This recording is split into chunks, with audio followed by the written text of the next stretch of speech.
वजिया, तुमने बताया नहीं कि तुम कौन सा जोड़ा पहनोगी। इनमें से देख लो, वैसे ये वाला तुम्हें बहुत सूट करता है। मामा, मेरा दिल नहीं कर रहा, मैंने नहीं जाना। क्या मतलब है नहीं जाना?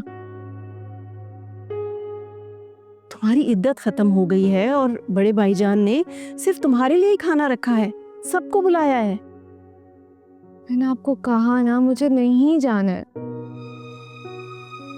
कब तक इस कमरे में बंद रहोगी वजिया? तुम्हारी इद्दत खत्म हुए हुए इतने दिन हो गए और तुम कहीं बाहर ही नहीं निकली। मुझे मेरे कमरे में सुकून मिलता है। सुकून मिलता है या रोने का मौका मिलता है? बस करो वजिया, तुम हर वक्त रोती रहती हो और कितना रोओगी।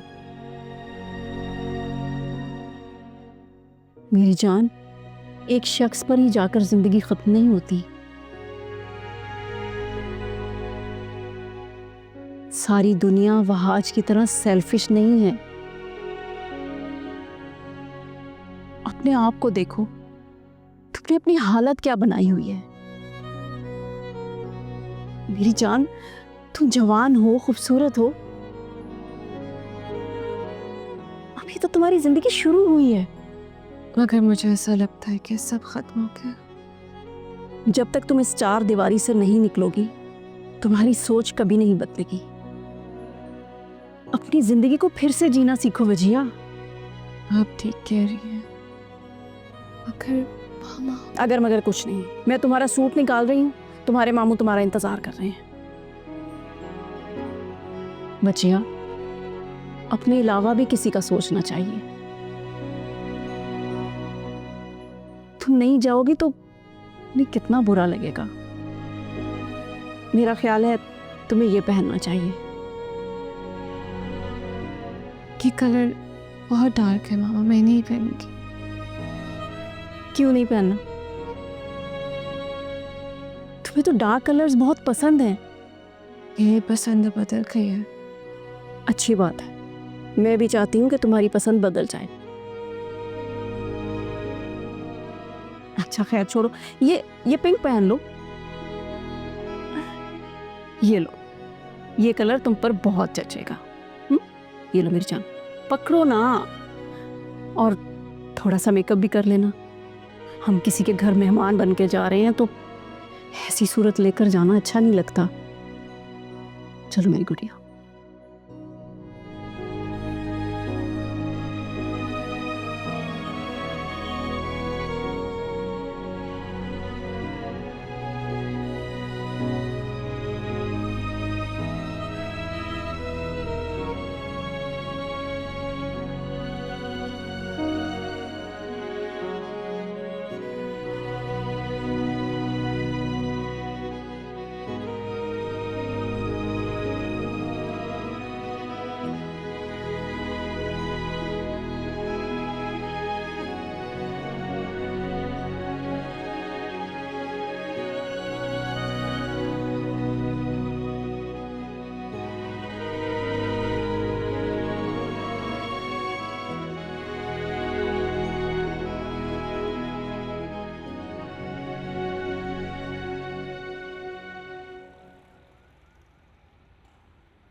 मिस निशा, मुझे आपको बताते हुए बहुत खुशी हो रही है कि आपका प्रोबेशन पीरियड खत्म हो गया और ये रहा आपका जॉब कंफर्मेशन लेटर।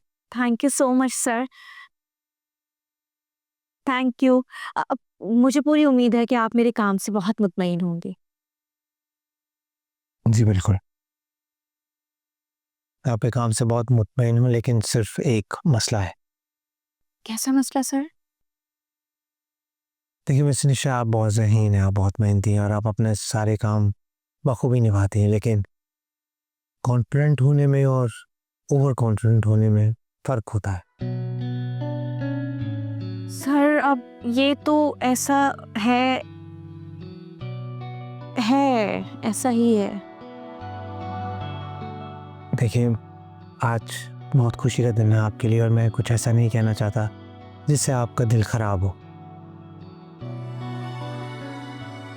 लेकिन इंसान को कई बार सोच समझ कर चीज़ों में इन्वॉल्व होना चाहिए जहाँ उसकी ज़रूरत हो।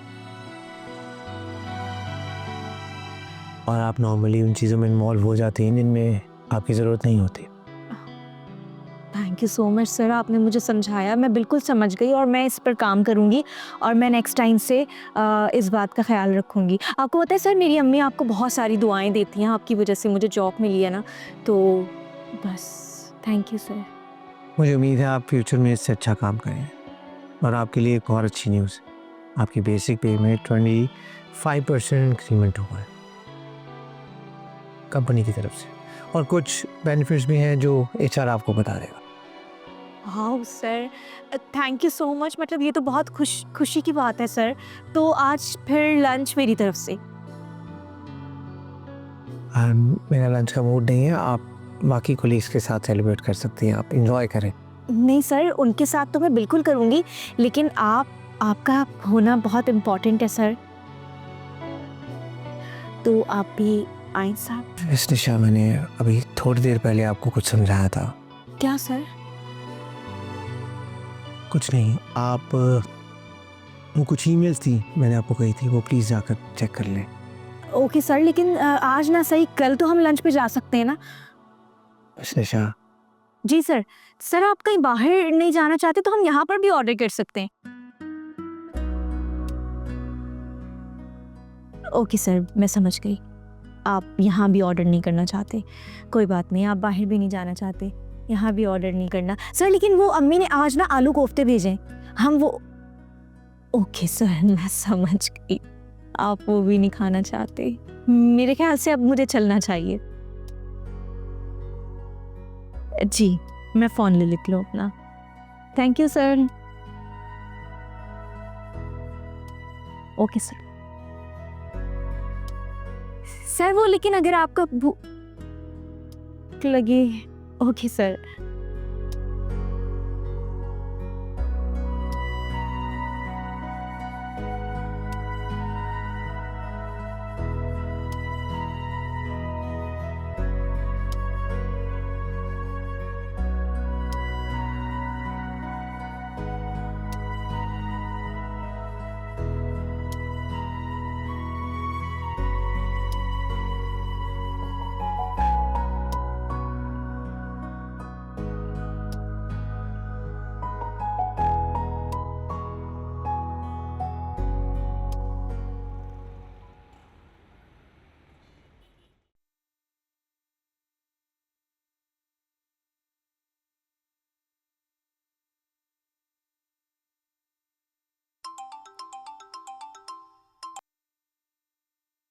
हेलो। हेलो, अस्सलाम वालेकुम आंटी। मैं अनम बात कर रही हूँ, अनुषा की नंद। वालेकुम अस्सलाम। हाँ, मैंने तुम्हें पहचान लिया ना। कैसी हो? आंटी मैं तो ठीक हूँ, लेकिन अनुषा की तबीयत ठीक नहीं है, तो हम सब उसको हॉस्पिटल लेके जा रहे हैं। अशर ने कहा कि मैं आपको इन्फॉर्म कर दूँ, आप भी आ जाएं। या अल्लाह, खैर क्या हुआ उसे? कहाँ रह गई थी इतनी देर? अरे आंटी को इन्फॉर्म करिए, तुम्ही ने तो कहा था। अच्छा, आप उनको कहें कि परेशान ना हो। हॉस्पिटल आप लोगों को छोड़ने के बाद मैं उनको पिक करने के लिए आ जाऊंगा। अकेले वो कैसे आएंगी? मेरी बात कराओ ना जरा अशर से। जी आंटी। अशर बात करो। अच्छा, अस्सलाम वालेकुम आंटी। वालेकुम अस्सलाम। अशर बेटा, तुम मेरी फिक्र मत करो, अनुषा का ख्याल रखो तुम, मैं आ जाऊंगी खुद। ठीक है आंटी, हम लोग हॉस्पिटल के लिए निकल रहे हैं। आप बिल्कुल परेशान नहीं होइएगा। अनुषा आपको काफ़ी याद कर रही थी। जितनी जल्दी हो सके आप लोग हॉस्पिटल आ जाइएगा। ठीक है, मैं पहुंच रही हूँ अभी। ठीक है, खुदा हाफिज। आखिर चलें।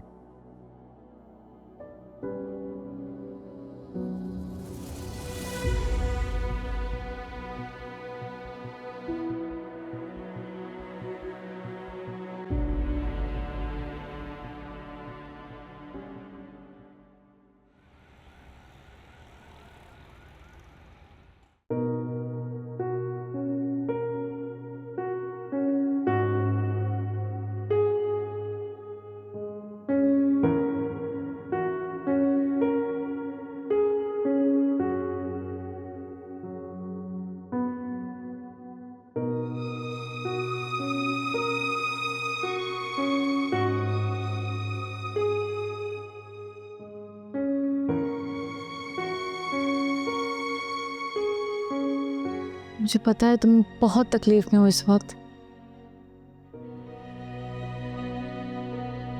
बहुत ठेस पहुंची है ना तुम्हारे दिल को, तुम्हारी रूह भी जख्मी है। सच बताऊं तो मुझे नहीं समझ में आ रहा मैं तुम्हें कैसे दिलासा दूं।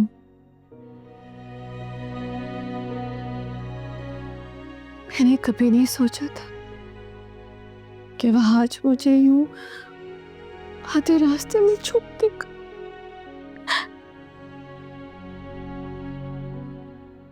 मैंने उस पे भरोसा किया, उसकी मोहब्बत पे भरोसा किया था। तुम तो जानती हो मामा की लाख मना करने के बावजूद भी मैंने उससे शादी की थी। मामा की नाराजगी मोल ली थी सिर्फ और सिर्फ उसकी वजह से। हाँ, मुझे सब याद है वजिया। ऑनेस्टली मुझे यकीन नहीं आ रहा था जब मैंने पहली बार ये खबर सुनी तो मेरे पैरों तरह जमीन खिंच गई थी।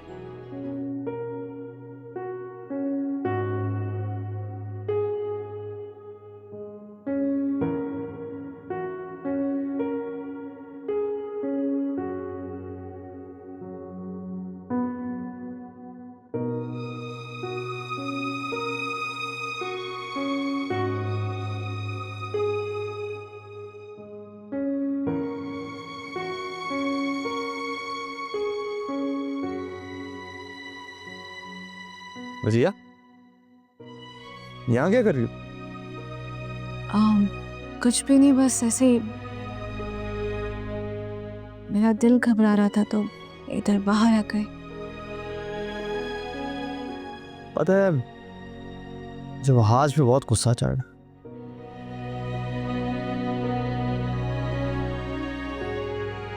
बहुत ज्यादती की उसने तुम्हारे साथ। कसम से वो मेरे सामने आ जाए ना तो मैं उसकी जान ले लूं। उसने ना तुम्हारी मासूमियत का फायदा उठाया, वरना सच कहूं तो तुम मुझसे डिजर्व ही नहीं करती थी। प्लीज शाहजैन, प्लीज मुझे इस बारे में कोई बात नहीं करनी है।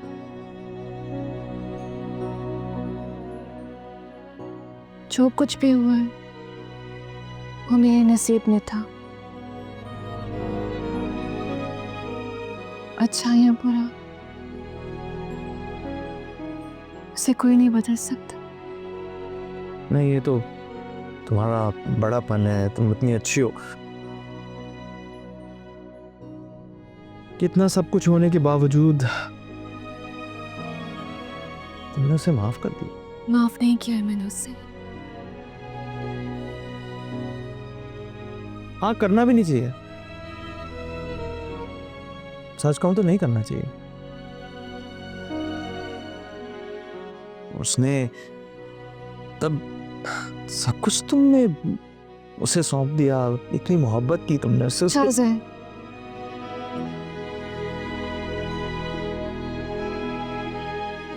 क्या हम कोई और बात नहीं कर सकते? हाँ हाँ,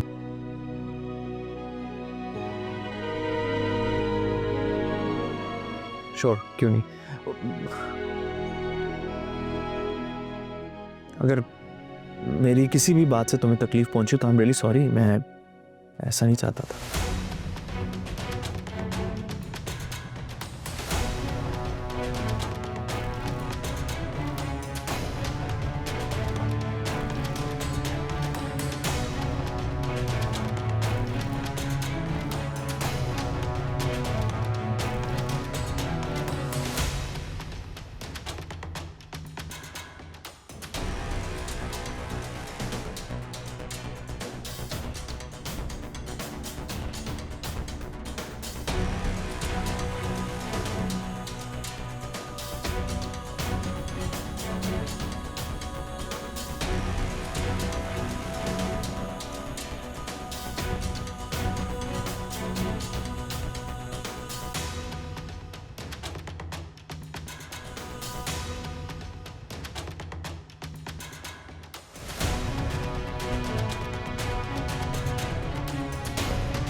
मिस्टर अशर, देखिए केस में कुछ कॉम्प्लिकेशंस हैं।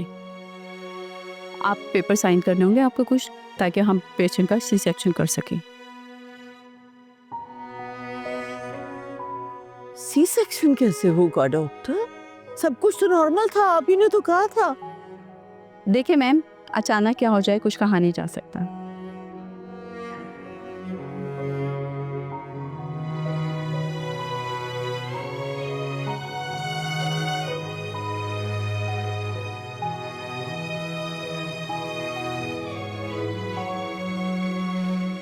आप ऐसा कर ले, हमारे पास ज़्यादा टाइम नहीं है।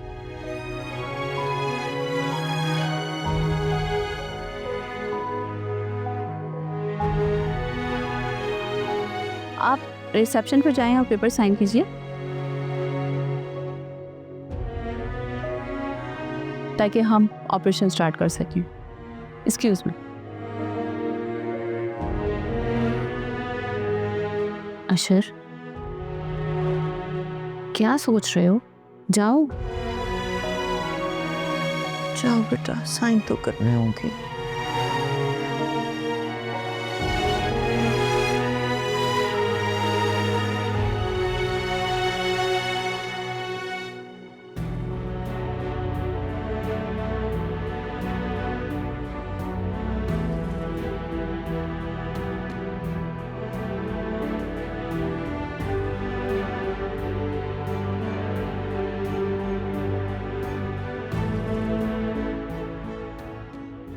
आंटी आप परेशान नहीं हो, सब ठीक हो जाएगा। आजकल सी सेक्शन तो आम सी बात है, आप क्यों घबरा रही हैं? अरे आपा, क्या सब खैरियत तो है ना? डॉक्टर ने सी सेक्शन का कह दिया सायमा। तो अल्लाह सब खैर करेगा ना, क्यों परेशान हो रही है? सब ठीक हो जाएगा। चलो। मैं भी आंटी से यही कह रही हूँ, फिर भी परेशान हो रही हैं। माँ का दिल है ना,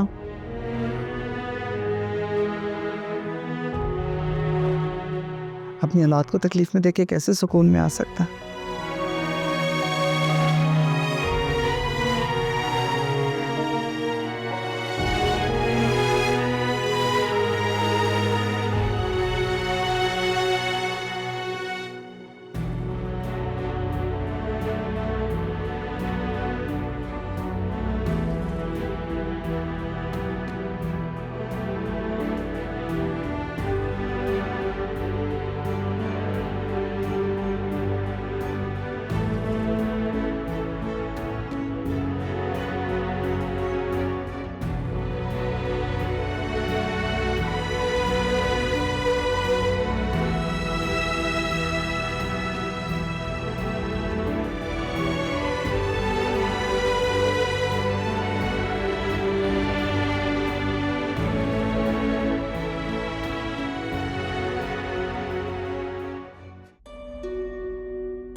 भजिया बेटा, कुछ तो लो। तुमने तो कुछ खाया ही नहीं। ये मामी, फौजिया, ये क्या? भजिया ने बस इतना सा खाना लिया है।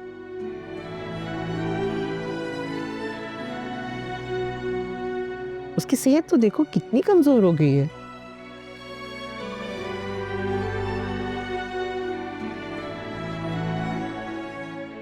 बस क्या करें भाभी,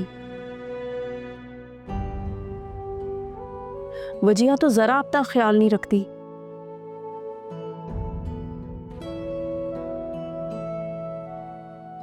देखें तो क्या हालत कर रखी है इसने अपनी।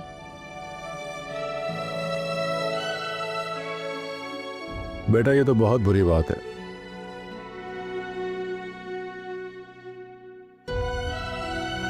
खाना तो ठीक से खाया करो कम से कम।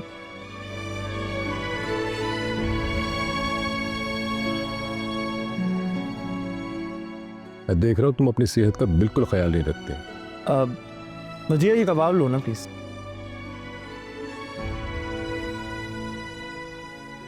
मॉम ने खास तुम्हारे लिए बनवाया।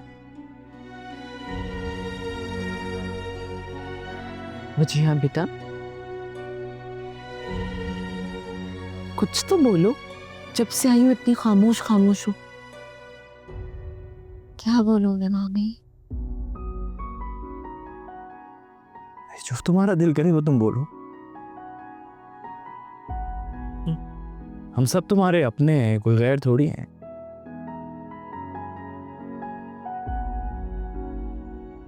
जो तुम्हारे दिल में है वो तुम कह सकती हो हमसे।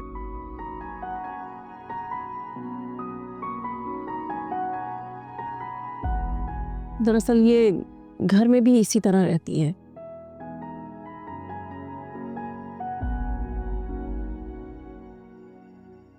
जब से इसकी इद्दत खत्म हुई है, मैंने इसको कितनी बार कहा है कि जाओ बाहर घूम फिर आओ।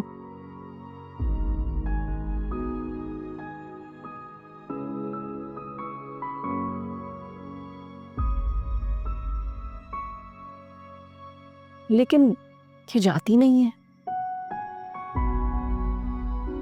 पुप्पो ना आप फिक्र ना करें, मैं हूं ना। मैं अभी इसको जबरदस्ती लेके जाता हूँ। हाँ भाई, इसे बाहर लेके जाओ, इसका दिल बहलेगा, है ना फौजिया? हाँ तो बस ठीक है ना, हम लंच के बाद लॉन्ग ड्राइव पे जाएंगे, आइसक्रीम खाएंगे और खूब मजा करेंगे, ठीक है ना? हाँ, वजिया को बहुत शौक है लॉन्ग ड्राइव का। वजिया तुम जाओ ना शाहजैन के साथ। मगर मामा मैं ओहो, खाना खाओ और फिर जाओ शाहजैन के साथ।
से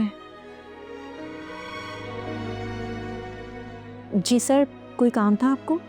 जी मिस निशा, वो बुखारी इंसन्स के प्रोजेक्ट के बारे में बात करनी थी। आपको मैसेज किया था मैंने, शायद आपने देखा नहीं। I am so sorry sir, वो मैसेज तो मैंने देख लिया था आपका, लेकिन दरअसल नमाज कज़ा होने में सिर्फ 20 मिनट ही बाकी थे। तो मैंने सोचा मैं पहले नमाज अदा कर लूँ, फिर आपके ऑफिस में आ जाऊँगी। ठीक है, आप मेरे रूम में आ जाएं, डिस्कस कर लेते हैं। सर आप नमाज क्यों नहीं पढ़ते?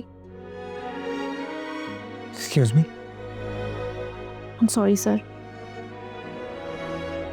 वो मैंने ऐसे एकदम से बोल दिया। दरअसल मेरी अम्मी कहती हैं कि नमाज़ पढ़ना बहुत ज़रूरी है, जो नमाज़ पढ़ता है उसको बहुत सुकून मिलता है, और मुझे भी नमाज़ पढ़ के बहुत सुकून मिलता है, इसीलिए मैं नमाज हमेशा कायम रखती हूँ। हमेशा सबको यही सेम एडवाइस करती हूँ। आप बुरा मत मानिएगा, लेकिन आप नमाज पढ़ा करें। क्या वाकई नमाज पढ़ने से सुकून मिलता है? बिल्कुल सर, आप नमाज के जरिए अल्लाह से बात करके देखें, आपको बहुत अच्छा लगेगा।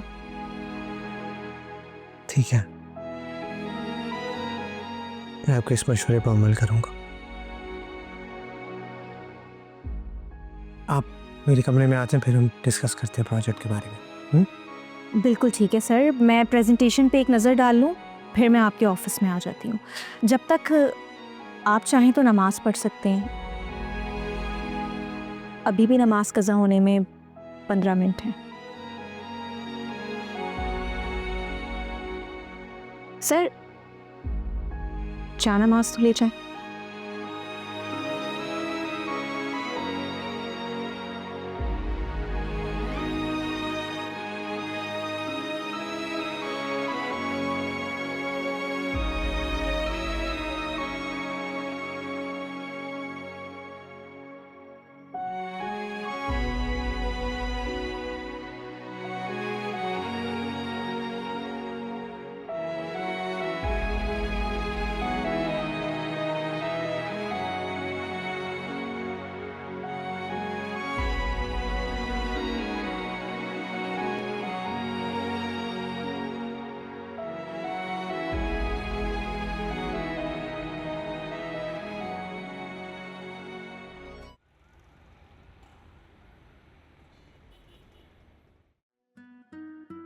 तुम ठीक हो ना?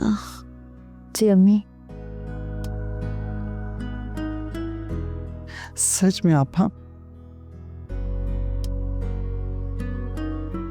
नानी बनने की खुशी कितनी बड़ी है, लफ्जों में तो बयान हो ही नहीं सकती।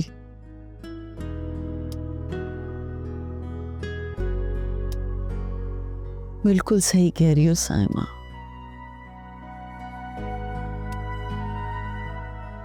मैं तो अल्लाह का जितना शुक्र अदा करूं कम है। आपको पता है वजिया की खुशखबरी आई थी ना?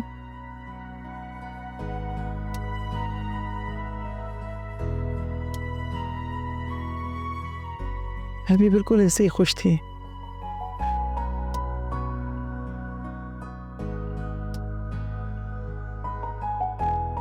सोचा था मेरे घर भी जल्द पोता या पोती आ जाएंगे। ये भी तो तुम्हारा नवासा है साइमा। हाँ हाँ, क्यों नहीं। आप एक काम करें ना, इससे पकड़े, मैं फटाफट जरा फारूक को फोन करके आते हैं। हाँ जाओ। बहुत बहुत मुबारक हो अशर। Thank you. अनुषा तुम्हें भी। थैंक यू अनुबादी। अरे आंटी। बहुत बहुत मुबारक हो। खैर मुबारक, तुम्हें भी मुबारक हो।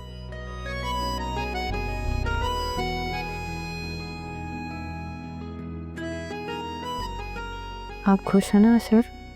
Thank you. पता है मैं बहुत डर गया था जब डॉक्टर ने आके मुझसे कहा कि खैर छोड़ो, शुक्र अल्हम्दुलिल्लाह सब कुछ ठीक है, तुम ठीक हो, हमारा बच्चा ठीक है। भाई हमारे घर में तो रौनक आ गई। कितना प्यारा बच्चा है ना, बिल्कुल मेरी तरह। पता है बचपन में मैं भी ऐसी थी, है ना अशर? हाँ हाँ।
तुझे चाहे मेरा साथ मिले एक मुझे तेरा, होगा ना कोई तो रास्ता, हो दुनिया ना जाने तो क्या, कोई ये कभी ना माने तो क्या, हमें तो यकीन है साथिया, ना मैं बागी बेपरवाह, ना तू धोखा ना बेवफा,